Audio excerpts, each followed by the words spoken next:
Өвөр ханга Баян онгор аймагуудад Монгол Ардын намын хорооны баг хурал болж байна. За орон нутгийн баг хуралд Монгол Ардын намын удирдлагууд оролцож, тус намын 28 дугаар их хурлын талаарх товчхон мэдээлэл өгөхөөс гадна намын мөрийн хөтөлбөрийн хэрэгжилт улс орны нийгэм эдийн засгийн байдлын талаарх товч мэдээллийг өгсөн юм. Намын 28 дугаар их хурл өмнө тавьсан зорилтоо биелүүлж, намынхаа дотоодын нийтлийг сахин хамгаалах, намаас сонгогдсон улсын хурлын гишүүд, байгуулагдсан засгийн газар бас хоттой үйл ажиллагаа цаашид баримтаж ажиллах энэ эрхэм үүргийг одоо намын гишүүдэд, намын удирдлагуудад бас ингэж хөргүүлж явсан гэдгийг бас та бүхэндээ хэлье. Үүний дараа Монгол Ардын намын ерөнхий нарийн бичгийн дарга Амар Баясгалангаар ахлуулсан ажлын хэсэг Баян онгор аймгийн намын хорооны 28 дугаар хуралд оролцлоо. За баг хуралд оролцож байгаа төлөөлөгчид анхан шатны байгууллага болох баг дүүргийн намын хорооны гишүүд идэвх санаачлаг үүрэг хариуцлага өндөржүүлэх шаардлагатайг санууллаа.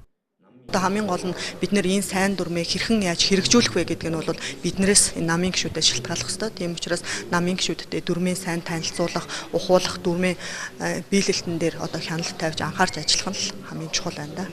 Мөн энэ өдрүүдэд Сэлэнг аймгийн Монгол Ардын намын хорооны 25 дугаар баг хурал болсон юм. За баг хуралд 17 сумаас 7900 гишүүний төлөөлсөн 199 төлөөлөгч оролцсон.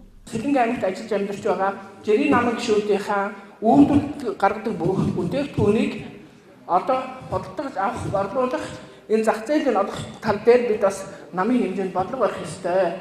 Сэлэнг аймгийн Монгол Ардын намын 79 гишүүн, Хяналтын хорооны 9 гишүүн болон тэргүүлэгчдийн сонгож тогтоолын төслийг батлаа. За энэхүү намын бүрэлдэхүүнд өөрчлөлт оруулахын зэрэгцээ мандатын комиссийн илтгэл 24-өөс 25 дугаар баг хурлын хооронд хийсэн ажлын тайлан, за Хяналтын хорооны тайлан илтгэлийг сонсож төлөөлөгчд санал бодлоо хэлсэн юм.